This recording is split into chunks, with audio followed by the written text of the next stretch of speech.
How you doing? My name is Franklin Cruz. I'm the founder of Real Estate Geniuses podcast and True Investors Development and True Investors. So the whole reason why I'm doing this is if you don't know who I am, this is your first time actually watching anything pertaining to my content. My name is Franklin Cruz. This series that you're watching is how I took one house to 41, sold it at KB Homes for $1.25 million. They turned around and named the street after my family. This is actually the street, Cruz Court, super cool. My projects have been on the front page of the newspaper before, very neat, and we just recently won an award from the city of Lakeland for beautification on our developments as well. So get a pen and paper out. This is this is extremely play-by-play when it comes down to exactly how I did everything, just step by step by step. We're gonna go right into the training. The risk level just went like this and profit just went like this, if that makes sense. So now there is a difference called shovel ready. So shovel ready and pad ready, two different things. And shovel ready means you're getting it to the point that all the paperwork is done, that the next thing they're allowed to do is put a shovel in the ground and they could start.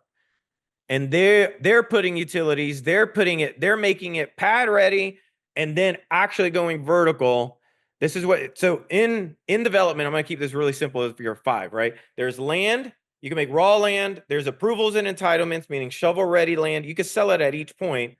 Then there's pad-ready. You can sell it at that point. And then there's vertical, because they always say horizontal and vertical. So just FYI, like, if you're talking to somebody who's experienced as a civil engineer or developer, everybody always talks about horizontal and vertical. So if you want to be a part of the cool kid, that's what they say, okay? So Sharita brought up a good question. Does shovel-ready means you've at least cleared the lot, or it can just mean as is, but it's approved? It's as is. It's just approved that they could put they could do anything they want. They could touch the ground now. I got to the point that they're allowed to touch the ground. Got it. All right, perfect. So now I got to negotiate a better deal. So I've got to do a deal. And the reason why and please write this down. I promise you, what I'm about to say will make you an extra $100,000 in commercial real estate if you do what I'm about to tell you.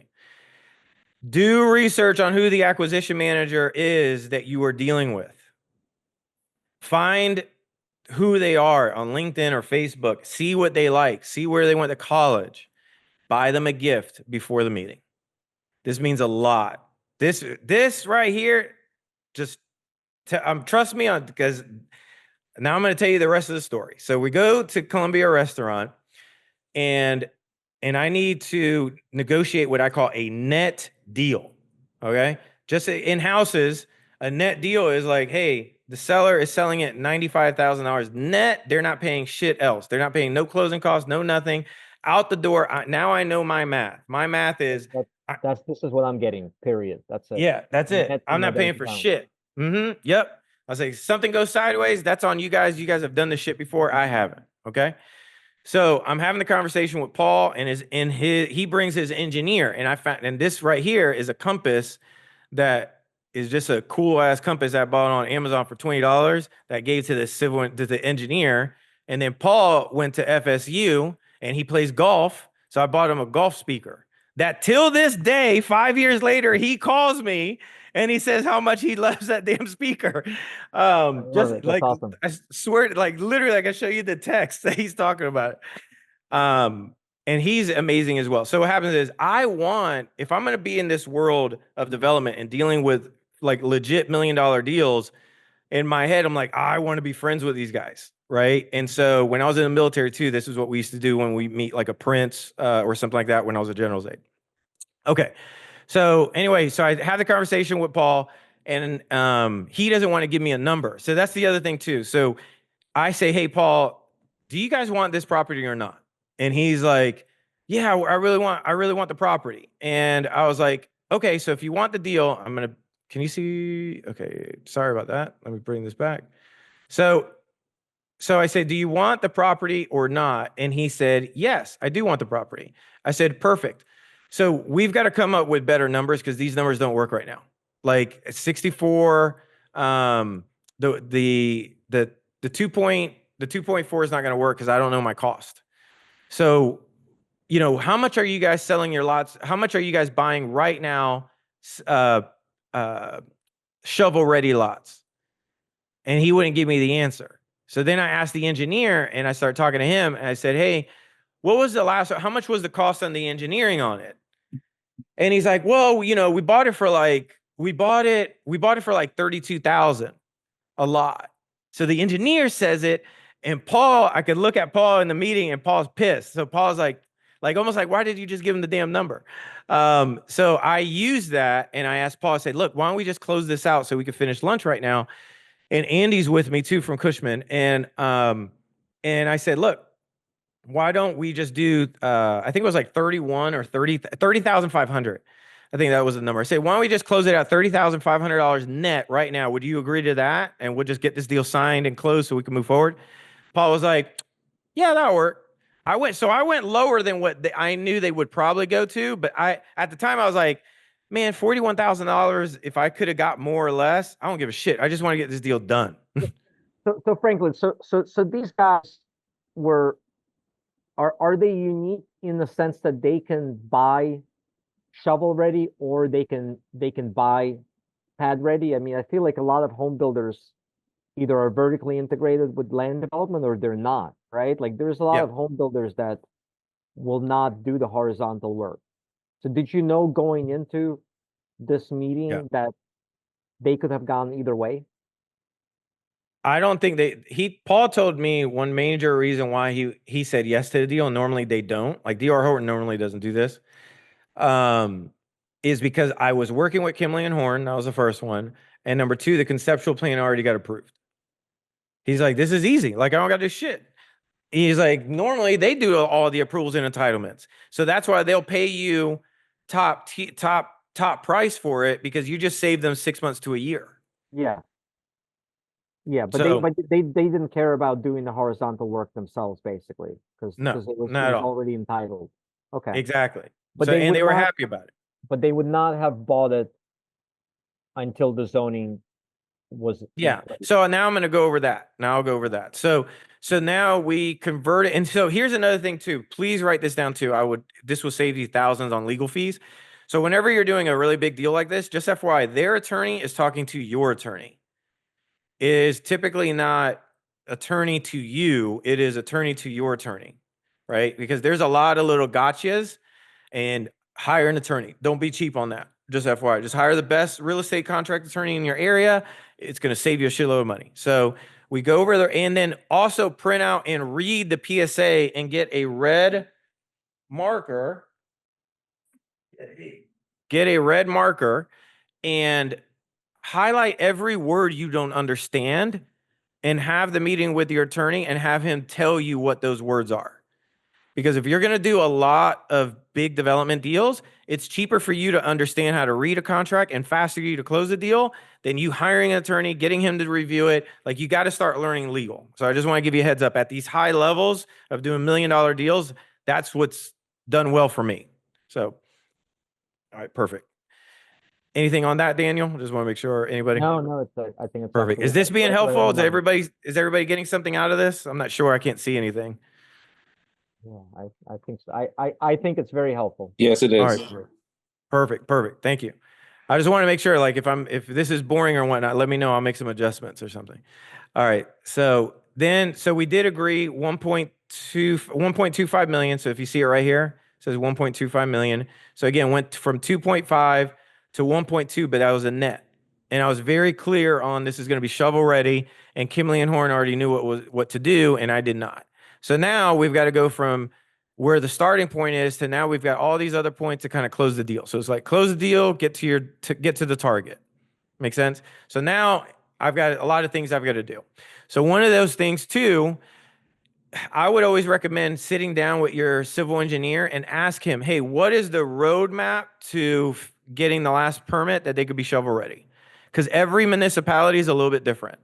So whatever county or city you're in, just FYI, like, if you don't believe me, just go to the planning and building department and ask them, hey, what are the steps to get approval plan to shovel ready. And your building department can tell you this, or your planner, and every planning department always has a planner on call that you could ask these questions to as well. It's free. All right, real quick. I know you're still listening. So I just want to let you know my goal in life is to make a difference in this country. And I know that we can do that by you stepping up. If you're a true investor that wants to be a true developer, now is the time. We can work together. Apply to work with me. Possibly we could partner on deals. Probably you can be a part of the program. I have no idea, but go to trueinvestors.com right now to see if you can actually get into the system or not. The second thing is too, if you have a piece of land or you have a property that you want to sell, I may be interested in it. So please go to truefastoffers.com and probably we can make it work. All right, let's get back to it. Right here on transferring the permit, so if you see right here, see that KB Holmes, the vice president, like, so now you're dealing with normally their vice president to get this deal done too. So just FYI, like you're dealing with a lot of team members to start moving everything forward.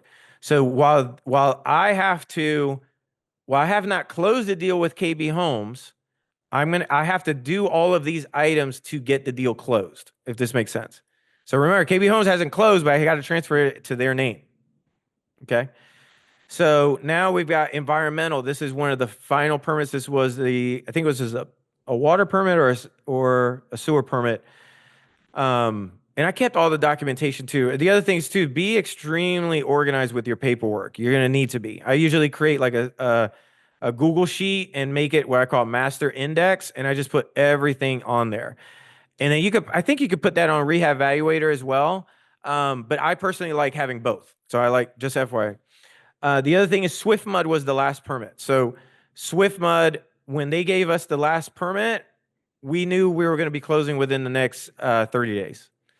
So this was a big deal as well. Go ahead. And frankly, let me just interject one thing, right? So it's different everywhere. So like, I have no idea what SwiftMud is because Franklin's in Florida, I'm in Virginia. So the right professionals on your team, starting with a civil engineer, especially if it's a bigger firm that also handles permitting and expediting and entitlements in whatever market you're in, they're going to be able to tell you and give you a list. Here are all the things that you're going to need because it's going to be different wherever you are. So if you're like writing down SwiftMud right now, that specific thing may not be relevant to you whatsoever, right? But the get the right people on your team that know the local requirements, and they will help you. Yep. Because I've never heard of SwiftMud. Okay. It does sound everybody like a swampy Florida thing. That's what it sounds like. Yeah. No, 100%. That's why I would recommend asking also your planning department. Like if you don't know a civil engineer yet, you can simply tomorrow or today call your planning department in your municipality and just ask them, hey, I'm working on a conceptual plan for a subdivision. What is the steps that you guys want? What permits are there that get it all the way to breaking ground with a shovel? They'll tell you. This is free. Just FYI, like you live in America. Like there's 43,200 zip codes. Every single 9 zip codes, there's a municipality typically. So just FYI, like you've got access to this. Go ahead, Daniel. Are you gonna say something? No, I was going to make a joke about 2 million federal employees being offered layoffs last night, but that doesn't affect hopefully local people. No, not at all. They're always at least going to have one person. Saw the news. 2 million federal employees got emailed last night offering to retire and get 8 months of pay. Can't beat that. Everybody's got to learn a new skill. They'll be fine. Yeah. So then now we did finally get this is what a plotted blueprint for a community looks like. Okay. So whenever you're doing a community, if you see close, I'm sorry, I can't zoom in. These are lot numbers. So you they created lot numbers. They created where they could, this is what it looks like. This is the lift station over here. This is all retention. This is wetland up here. These are the roads. This is what it's going to look like. Okay. And then let's say now we're approved. We got the final permit, right? So I'm out of the deal now. So just FYI, like I'm out. But I asked if I can get a copy of their blueprints because I just want to study it. Like I want to know more about what's going on. So these are their Have you copies that they closed? gave to me. So at this point, have you closed? Yes, I just closed. So I literally right before I get this, I Yeah. just closed. It was $1.25 million net to us, right? And I'm going to show you guys. Also, I think I have. Where is it right here? So you I've made about also what, about half $500,000, a little bit less, after the soft costs, um yeah, it was like 450. and then you split that 50-50 with your private lender. Yeah. Oh, the other thing too, I was going to tell you with the private lender, if you're the developer with these kind of deals, make sure you get a developer fee. Okay, it's very reasonable. And the developer fee, it all matters the size of the deal. I usually go by the 10% rule, right? So if it's 150,000, if it's a $1.25 million deal or $5 million deal, I'm going to make anywhere from 250 to 300,000 or $500,000 broken up during the whole process. Okay. Um, I negotiate those deals. So just FYI, like I get Did you in on structure that deals in this and one? I go ahead. Did you structure that in this one?